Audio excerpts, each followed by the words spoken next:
الحمد لله رب العالمين والصلاة والسلام على سيد المرسلين وإمام المتقين المبعوث رحمة للعالمين سيدنا محمد صلى الله عليه وعلى آله وصحبه أجمعين. Louange à Allah, Seigneur de l'univers. Que les bénédictions d'Allah soient sur notre prophète bien-aimé, sur sa famille, sur ses compagnons, sur ceux qui les suivent jusqu'au jour du jugement dernier. أيها الإخوة الكرام والأخوات الكريمات، لا شك أن من مقاصد الصيام العظيمة طاعة الله سبحانه وتعالى، وكذلك تقوية الإيمان وتهذيب النفوس وتقويم السلوك والأخلاق.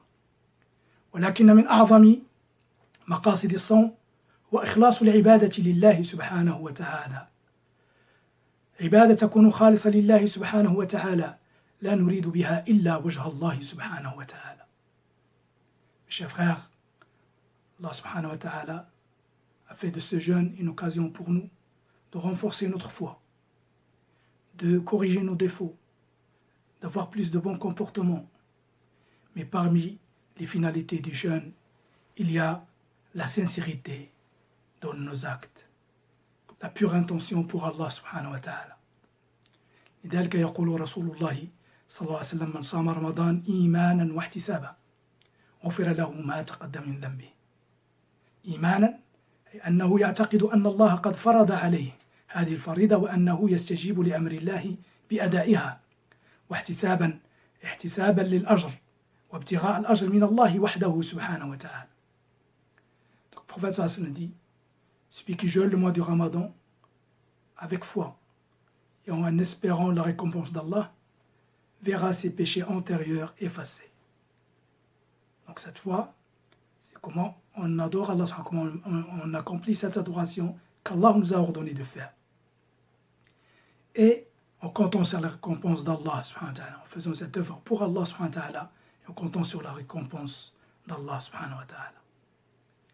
نعم أيها الإخوة، بهذه النية الصادقة والإخلاص في العمل نحافظ على العبادات حتى لا تنقلب هذه العبادات إلى عادات.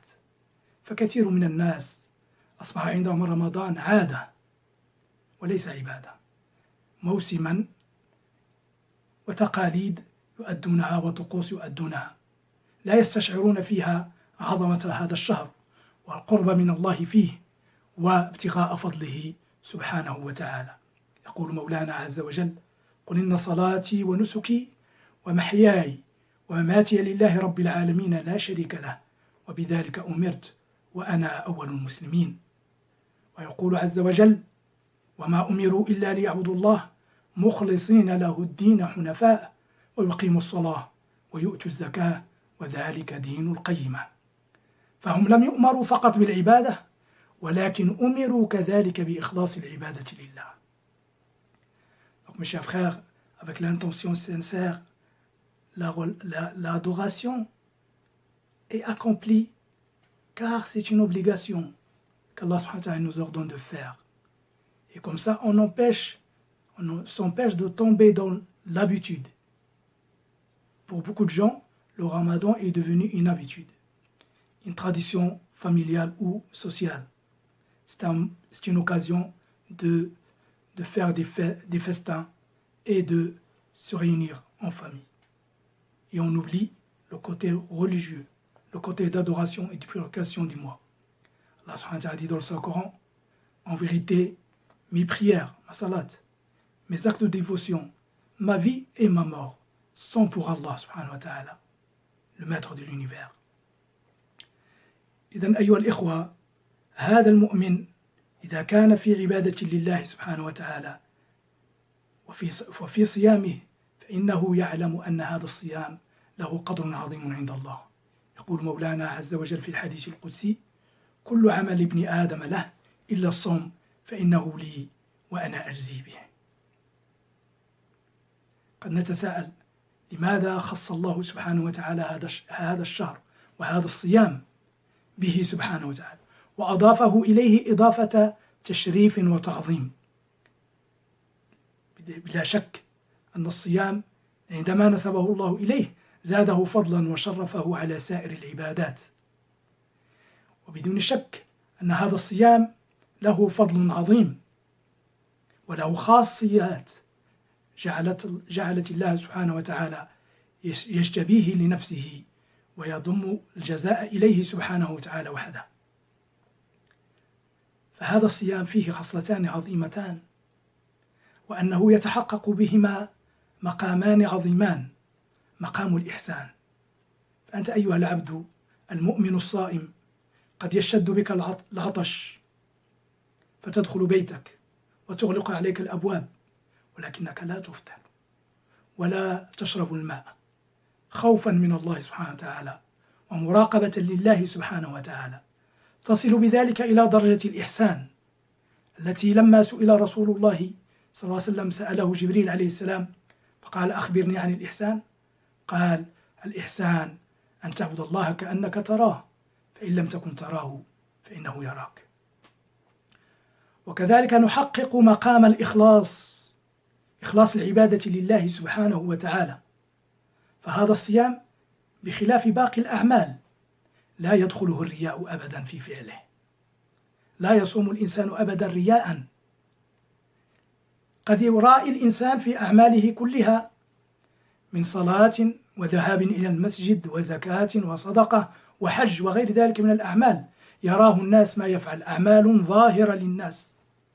لكن الصوم أيها الإخوة هو عبادة سرية بينك وبين الله، هو عبادة بالنية، هو عبادة بالترك، لا نقوم بأعمال وإنما نترك الأكل والشرب، ويمتد هذا العمل على فترة طويلة من الزمن، تمتد إلى ساعات من طلوع الفجر إلى غروب الشمس. يستطيع الإنسان فيها أن يأكل ويشرب، ولكنه لا يرائي أبدا بعمله، فهو يعبد الله سبحانه وتعالى ويخلص العبادة لله subhanahu wa ta'ala. Donc mes chers frères, le jeûne est une grande école de la sincérité. Comment le serviteur, avec le jeûne, il atteint un grand degré dans la station ultime de l'islam qui est l'ihsan, la bienfaisance et la perfection. Car le musulman, il peut avoir faim, il peut avoir soif, il peut entrer chez lui, s'enfermer dans sa maison, dans sa chambre et manger et boire. Mais il ne le fait pas par crainte d'Allah subhanahu wa ta'ala, parce qu'il voue son culte pour Allah subhanahu wa ta'ala. Et cela, c'est le maqam de l'ihsan, c'est la station de l'ihsan qui est la plus grande, la plus haute station de l'adoration. Le prophète a été questionné par Jibril alayhi salam, c'est quoi l'ihsan, c'est quoi la bienfaisance, c'est la perfection. Il a dit que tu adores Allah subhanahu wa ta'ala comme si tu le voyais. Si toi ne le vois pas, lui subhanahu wa ta'ala te voit. Aussi, la sincérité qu'on a dans l'accomplissement de cette œuvre de jeûne, elle est énorme, parce que tous les actes d'adoration, on peut avoir l'ostentation de le faire pour que les gens nous voient, en faisant la prière bien, en allant à la mosquée, en donnant de l'aumône, en allant même à la hajj, pour que les gens disent. Mais le siyam, personne ne peut faire rien, l'ostentation dans le siyam. Car par rapport aux autres œuvres, ce n'est pas un acte, c'est une abstention. À s'abstenir de ne pas manger, de ne pas boire, pour se rapprocher d'Allah subhanahu wa ta'ala. Et c'est ça le maqam l'ihsan. C'est ça le mérite de l'ihsan et de l'ikhlas lillahi subhanahu wa ta'ala. Donc aussi la récompense, elle est énorme auprès d'Allah subhanahu wa ta'ala. C'est Allah qui fixe la récompense.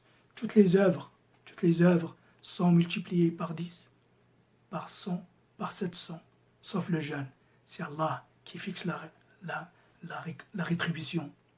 Et sûrement, comme c'est Allah le plus généreux, Allah le généreux, c'est lui qui donne, et quand il donne pour son serviteur, il donne sans limite. نعم أيها الأخوة، فالصوم كما قال الله سبحانه وتعالى: الصوم لي وأنا أجزي به. ولا شك أن جزاء العظيم والكريم والجواد سبحانه وتعالى سيكون عظيما.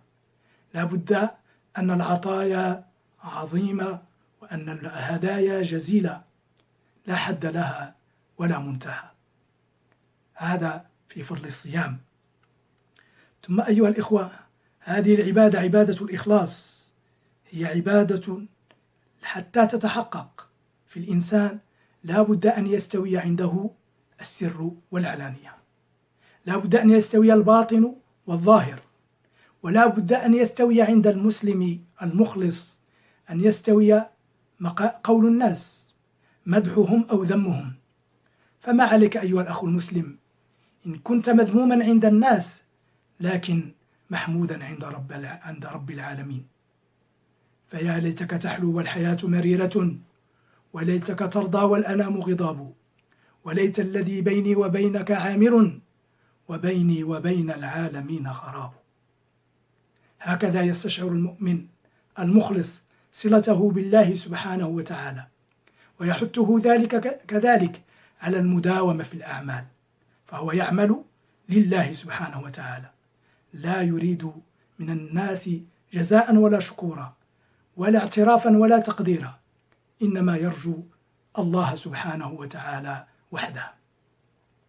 Donc mes chers frères, le musulman doit savoir que son intérieur et son extérieur doivent être la même chose.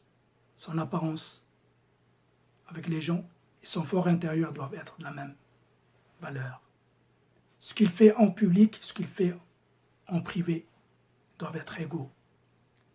Que les gens disent du mal de lui ou du bien de lui, ça doit être égal. Car lui, par son œuvre, il veut se rapprocher d'Allah subhanahu wa ta'ala. Aussi, le serviteur qui a la foi, qui a la sincérité, il continue dans ses œuvres. Il est toujours à la poursuite des efforts. Parce que celui qui œuvre pour Allah, son œuvre elle est constante. Parce qu'elle est pour Allah et Allah il est éternel. كذلك أيها الإخوة، هذا المؤمن يعلم أن هذا الإخلاص هو سر بين العبد وبين الرب سبحانه وتعالى، لا يطلع عليه ملك فيكتبه، ولا شيطان فيفسده، ولا هوى فيميله، فهو بينك وبين الله سبحانه وتعالى. وبهذا الإخلاص أيها الإخوة يتحرر المؤمن من جميع العبوديات لغير الله سبحانه وتعالى، يتحرر من العبودية للشيطان، من العبودية للدرهم والدينار، من العبودية للمنصب والجاه، يتحرر من كل هذه الأشياء ولا يريد إلا وجه الله، كما قال مولانا عز وجل في حق عباده الصالحين: إنما نطعمكم لوجه الله لا نريد منكم جزاء ولا شكورا. Donc mes chers frères et sœurs, la sincérité est un secret entre le serviteur et son Seigneur. Nul ange ne peut le connaître pour l'écrire. Nul démon ne peut le gâcher. Et nulle passion ne peut le dévier. C'est la sincérité envers Allah subhanahu wa ta'ala. Et c'est ça que disent les serviteurs pieux. Ils disent: nous vous nourrissons que pour la face d'Allah subhanahu wa ta'ala. Nous ne voulons de vous ni récompense ni gratitude. كذلك أيها الإخوة، جاء عن الفضيل بن عياض رحمة الله عليه أنه في تفسير قوله سبحانه وتعالى: تبارك الذي بيده الملك وهو على كل شيء قدير الذي خلق الموت والحياة ليبلوكم أيكم أحسن عملا، قال: أحسن عملا أي أخلصه وأصوبه. قالوا: يا أبا علي وما أخلصه وأصوبه؟ قال: إن العمل إذا كان خالصا ولم يكن صوابا لم يقبل، وإذا كان صوابا ولم يكن خالصا لم يقبل، حتى يكون خالصا صوابا. والصواب أن يكون لله، والصواب والخالص أن يكون لله، والصواب أن يكون على السنة. ثم تلا قوله سبحانه وتعالى: فمن كان يرجو لقاء ربه فليعمل عملا صالحا ولا يشرك بعبادة ربه أحدا. En récitant ce verset, lequel parmi vous aurait la meilleure œuvre? Fudayl ibn Iyad a dit, c'est l'œuvre pieuse qui est sincère et juste. Ils ont dit, c'est quoi la sincère et c'est la juste? Il a dit, Allah, il n'accepte des œuvres que celle qui est sincère pour Allah. Si elle est sincère sans être juste, elle n'est pas acceptée. Si elle est juste sans être sincère, elle n'est pas acceptée. Allah n'accepte l'œuvre que si elle est sincère et juste à la fois. Et la sincère, c'est celle qui est faite pour Allah. Et la juste, c'est celle qui est faite en conformité avec la sunna du prophète sallallahu alayhi wa sallam. أيها الإخوة، إن من ثمار الإخلاص أن الله سبحانه وتعالى ينصر به الأمة. فالنبي صلى الله عليه وسلم يقول: إنما تنصر هذه الأمة بضعيفها بدعواتهم وصلاتهم وإخلاصهم. الإخلاص يجعل هذا الإنسان مقبولا عند الله سبحانه وتعالى ويجعله محبوبا عند الناس، فإن الله سبحانه وتعالى يكرم عباده المؤمنين بطاعته، ثم يكرمهم فيظهر فضلهم ويستر عيبهم ويضع لهم القبول في الأرض، لأن الله سبحانه وتعالى يقول: إن الذين آمنوا وعملوا الصالحات سيجعل لهم الرحمن ودا.